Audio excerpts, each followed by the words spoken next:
Everybody was still cool by y'all until Mariah and Quad fell out. So now why is it an issue if Quad did sleep with Lake's ex-husband? Why is it an issue now? We've been friends so many years after that.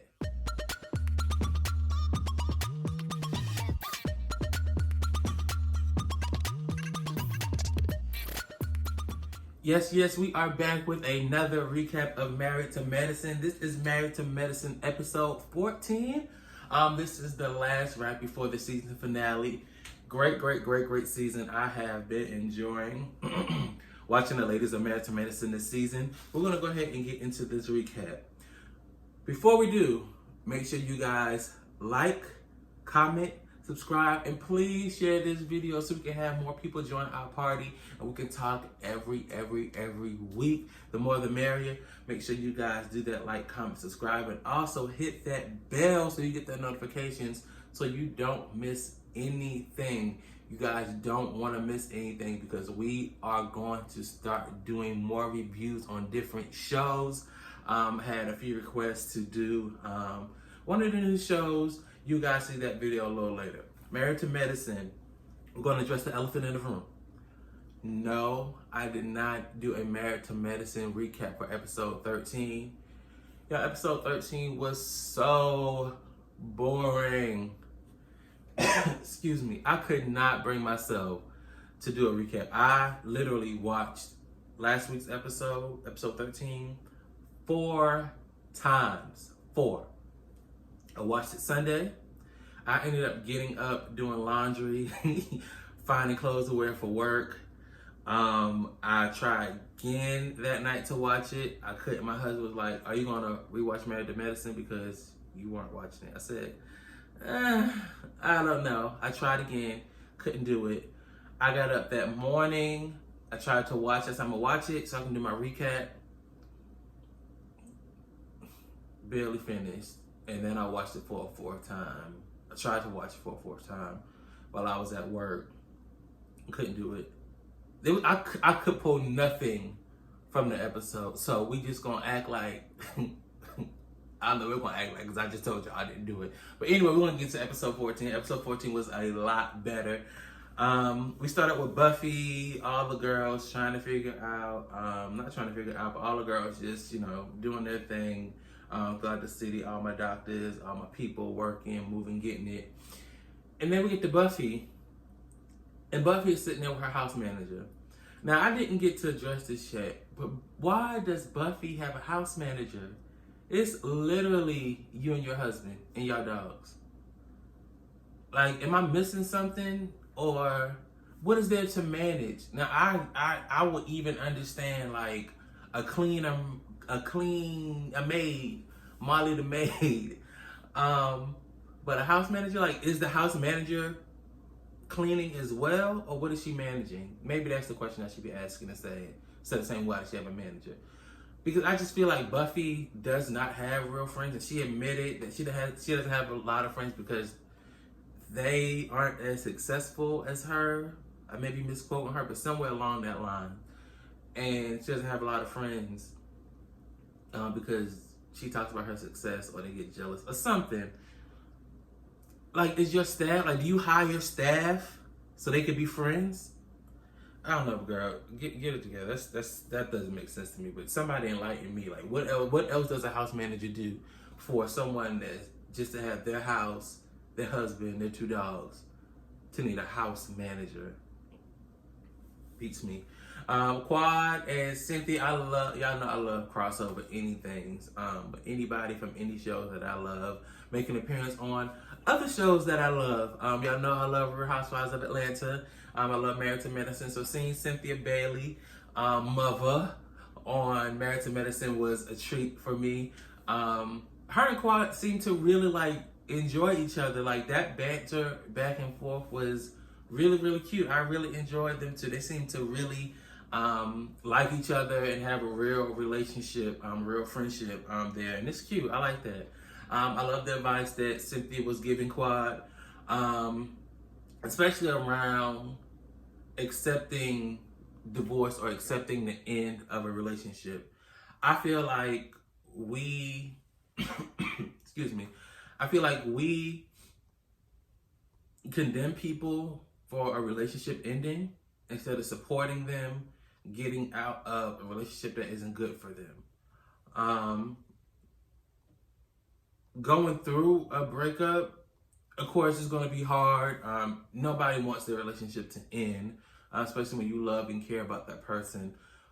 But when it does end, get into a place of accepting it, and then those who are on the outside of the relationship, instead of screenshotting, talking about, or they ain't got no more pictures together on social media, they must not be together no more. See, I told you that thing wasn't gonna last. Instead of doing that, supporting a person going through the breakup or the divorce seems to make more sense to me, because why would you want someone to stay in a relationship that isn't good for them? You know what I mean? And the relationship isn't good for somebody if they're in it. Whether it's both parties agree to, like, let's call this off, or one party leaves, whatever. I just hate what we have created around the breakup or the end of a relationship to be such a negative thing. It may not be a negative thing that the relationship ended, that it needed to end for a reason. So I love the advice that Cynthia was giving Quad about going through the divorce and on the other side of it and all that stuff. I thought that was beautiful. Bravo is shady. I think Purveyors of Pop is their production company for that checklist that Quad was going through for her next man. Quad said, yes, honey, I want somebody fine, in shape, and rich. Get girl, you know the old school mothers tell you, first time married for love, second time married for money. Now, the first time she married for money too, but that's not what we're talking about. Go and get your rich man, Quad. I'm mad at you, girl. Go ahead. Heavily cooking for her family. Bet that food look dry as hell. Heavenly girl, who told you to cook that food like that? Them big old pieces of broccoli in that low ass pie. I know that broccoli wasn't cooked. And Dr. Daddy is a vegan. Go ahead, Dr. Daddy, with that big old potato on your plate. Shoot. Go ahead, be vegan and eat that big old potato. You better go ahead. But it was cute seeing Heavenly's family all together. I don't think we ever had a scene with everybody together in her family. I know that, what's the son's name? Not Damon Jr. I can't remember the other son's name. I know it's Damon Jr., Allure, the middle one, whatever his name is. He's the youngest son, but he's the middle child. I think that was the first time that we've seen him on camera. I know Buddy Jr. has been on camera a few times. Everybody know we love Allure with her little grown self. I love it, though. Seeing her, I don't think we've seen the middle son until tonight. Which was good to see all of them. I love their banter. I was just thinking, like, as they were eating and talking and hearing Heavenly talk, like, what is it like to have Heavenly as a parent? Is she really this big personality all the time? And it's like, how do I take my mom serious? Because she is so much fun. Like, to me, Heavenly is just fun. I feel like Heavenly is just always a ball of fun, on go, all the time. So it's like, how do I take this lady serious? Because I want to be her friend because she's so fun. But then again, it's like, I don't know. I was just thinking, like, what is it like to be Heavenly's child? Like, because they was just looking at her like, this is mama. And they really was looking at her like, this literally, like, this is just mama. She's crazy. Just happen to have cameras to be here. Now, I'm not a parent. But if and when I get blessed to be a parent, I'm not letting my 13-year-old child go out by themselves. Male, female, cat, dog, rabbit, hound, whatever you want to. No, my child, I'm sorry. I will take you to the movies. Y'all can go in the theater by yourself. I'll go watch something else.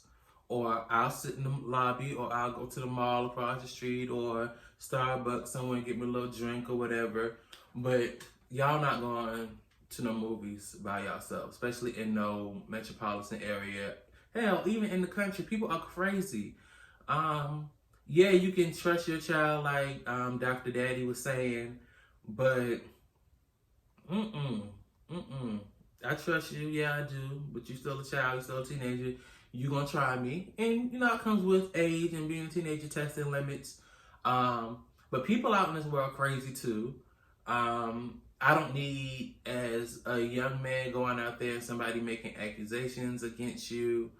I don't need, as my daughter going out there, somebody try you. I couldn't do it. And me and my husband have conversations about this all the time because our best friends, they have children. My husband's sisters are significantly younger than us, 10 and 11 years younger than us. And we just always have conversations of, like, as a parent, what we do, what we not do. And it's great to, have strong parents in our lives. It's great to be able to watch our friends be parents. Just so we can have dialogue, open dialogue, to prepare us as much as we can, excuse me, before we have children. But I don't know if would be down to let my 13-year-old daughter take one of your brothers with you. The 18-year-old, he look like he cool. He look like he'll let you have a good time, but he'll make sure nothing pop off. Your brother, yeah, you go ahead to the party. Your brother coming with you. Don't worry. And then we get to Toya and Eugene. Let me say this about Married to Medicine. Whether they have, I'm saying that the families with children. We have some beautiful families on Married to Medicine. I enjoyed watching Heavenly's family all together, and then they flipped to Toya and her family. I have a love-hate relationship with Toya on Married to Medicine, but I will have to say her family is beautiful. I mean, like, I love the way that they interact with each other. I love that their boys have their own voices. Her boys seem to be comfortable in who they are with their parents. And yeah, they're younger, so a lot of kids, they're just like oblivious to things, but they just seem like they truly are able to be themselves as children. Their home is beautiful. Not even just the material things. I just loved that whole interaction, that it radiated like Black excellence and like just Black family structure from that one scene. Like, I loved it. Like, I don't know what it was or what emotions I was going through or whatever when I saw that scene with Toya and her family. I just loved it. It was just like, so like, oh man, family. Like, it was, I really, really, really, really, really, really, really in love. Toya's family, Toya and Eugene's family, very beautiful family. You guys, kudos to y'all for building that. But when Eugene hollered at Toya, putting all that damn seasoning, Toya, that was a lot of damn seasoning for some damn tacos. Now, she got the taco packets, she got the whatever she was sprinkling in there. Eugene said, ho, ho, ho, ho, ho. And when he was asking, I don't know what son it was, I think it was Ashton. He was asking him, he was like, well, who's the better cook? And he was like, Daddy is the best chicken griller, and Mommy's good at tacos. Now, I know his little behind was not lying, because Eugene loved grilling some damn food. Eugene will hop on that grill in a minute to grill some food. So I know that's the truth. Eugene behind loved some grilling. And then we flip to another beautiful family. Contessa and Dr. Scott. Dr. Scott bring the kids home, getting them ready for dinner and doing their homework and stuff. Beautiful. I love when we see fathers very active in their children's life. And I said this in a video previously. I love how involved Scott is with his children. You can just tell he loves being a father and loves being a family man. Yeah, it may, get overwhelming when he was complaining a little bit about, being there for the kids, but you can truly tell he's a family man and he enjoys his children, his wife, and his family. Like, you can just see it through the TV how much he loved them. But that little Layla need her behind whooped. Okay? Now, I am not telling people to go out here and beat your kids, but Layla need just a good... The little girl is bad. Layla is bad. I don't care what nobody said. I don't like calling children bad, but she tests limits too much. To me, she gets away with too much. When she snatched that bunch of bananas and he was like, no, you don't need another banana. She ripped it off and looked at him like, and dropped the other bananas. Girl, I would have snatched you just like you snatched them dang bananas. I would have snatched her little behind up. Girl, and I just tell you behind not to get, you done had 2 bananas and about to eat dinner, and I done told you behind to sit down here and do your homework. You ain't doing your homework. You ain't sitting at the table. Every time I turn around, you getting up and you snatch the banana. Get your ass over there. Like, they gotta snatch her little behind up. Because she is gonna be something. She tests them a lot. She will test the limits with them so much. Y'all better get it now. Get it now before I do, because if I get it, I'm gonna hurt her feelings. Y'all better get it now. And then Scott and Contessa sit down with their therapist. Their therapist seems so warm and motherly and like, I'm your mom, but I'm your therapist. I'm gonna get you together because I'm your mama type vibes. But I love how Scott took ownership in what he said. Now, granted, I've said before, I don't believe that Scott was wrong with articulating his feelings in the way he did. I didn't see anything wrong with it. Because if the roles were reversed, if Contessa would have talked about her feelings the way Scott had, everybody would just be like, you know, whatever, she's talking about her feelings. Listen to her, listen to your wife. So I was glad that he was able to articulate his feelings in the manner in which he did, but I also, you know, glad that, you know, he took ownership, but also he was saying things that Contessa needed and wanted to hear. And I think that's the importance and the balance of marriage and relationships in general. You may not always feel like you're wrong in a situation, but you know in this situation, and it's not a thing of like lying or pacifying or anything like that, but sometimes you have to swallow your pride and say things that you know your spouse wants and needs to hear. And I feel like Scott did a really good job of taking ownership, reflecting, but also saying in a way that he knew Contessa needed to hear it in. So I big kudos to him. So now we're getting ready for Buffy's spa day. Buffy with these slight brags. They're like microaggression brags. Like, yes, we wanted to have a spa day. I wanted to do it someplace quaint and nice and cozy because my house too big. Like, girl, who says things like that? Like, I wanted to rent a space that's small because my house too big. These ladies. That's why you don't have no friends. That's why you don't have no good girlfriends, because you say stuff like that, and that would get under my skin. Even if we were in the same tax bracket and I was Buffy's friend, you saying things like that, and for you to say it like that so easily and like just throw it in there. I know you say it like that in regular conversation, especially to your friends who may not have what you have. I thought that was so tacky and so tasteless. I'm just like, why even say that? Like, girl. And then we got the ladies at her house waiting on her, which I didn't get. Why we come to your house if you're not gonna be here? I guess to ride the bus so they don't have to drive far. I don't know, but that video message was awkward and just awkward. I don't know, like what? And again, with this staff that's really your friends, you got the chef. They calling her. They gave her a little name tag, Buffy's friend.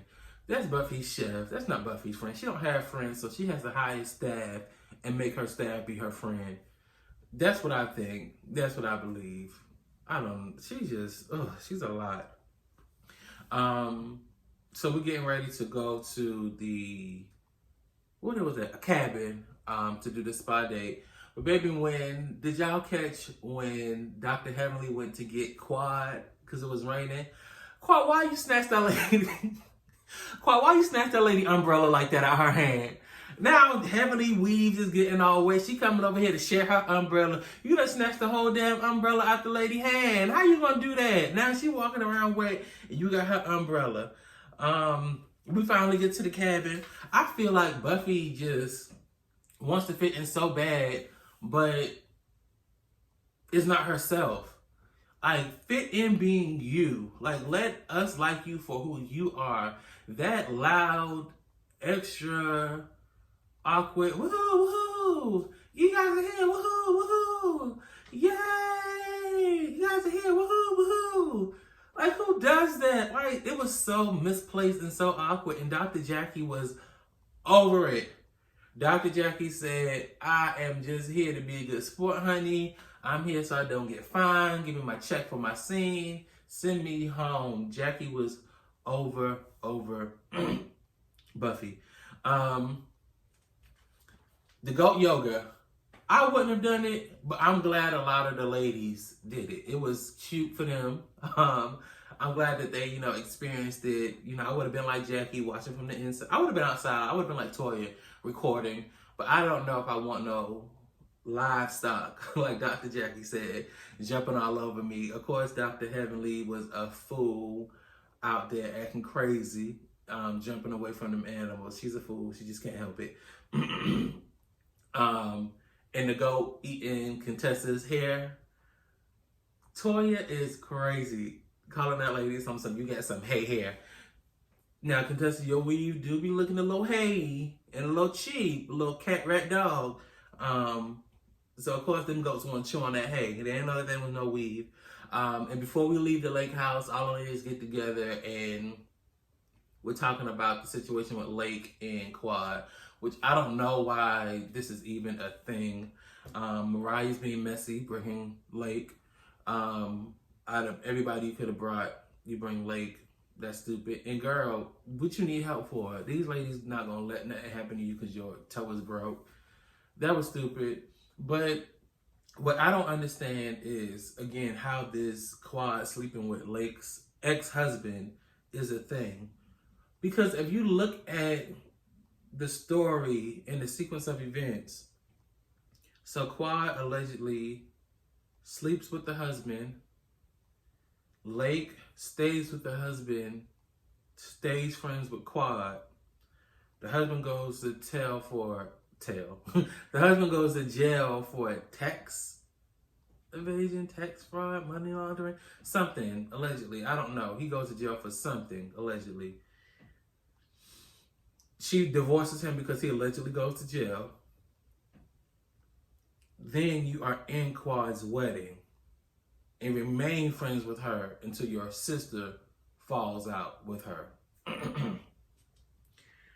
Where in that story or those sequence of events does Lake beat Quad ass for sleeping with her husband? Where in those series of events does Lake stop effing with Quad because she slept with her husband? Where in those series of events do you tell your sister stop effing with this girl that slept with your brother-in-law? Where in those sequence of events does Lake wind up in Quad's wedding after this girl slept with your husband? It don't make sense. Like, it just does not make sense. If Quad slept with the lady husband, it didn't hurt that bad because you remained friends with her. So now I don't understand why it's an issue now, whether Quad did or didn't. Let's say Quad did. Let's just say, let's give Mariah what she wanted. Let's say Quad did sleep the lady husband. It wasn't that bad that y'all remained friends with her. Everybody was still cool by y'all until Mariah and Quad fell out. So now why is it an issue if Quad did sleep with Lake's ex-husband? Why is it an issue now? We've been friends so many years after that.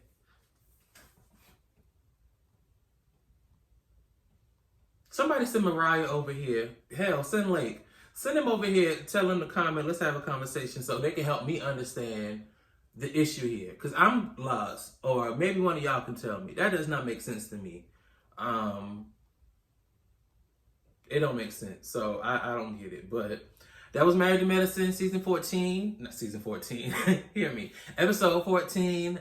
Prayerfully they do make 14 seasons because they are very entertaining. Episode 14. Next week is the season finale. They've already been dropping little clips and pictures of them at their reunion. A lot of the girls picked some interesting choices. We're probably going to do a special recap of Married to Medicine, the review, and just talk about the fashions and go through that. But other than that, I will see you guys next time. Make sure you like, comment, subscribe. Please, please, please share this video with your family and friends. And I will see y'all next week with another Married to Medicine recap. Bye. Love y'all.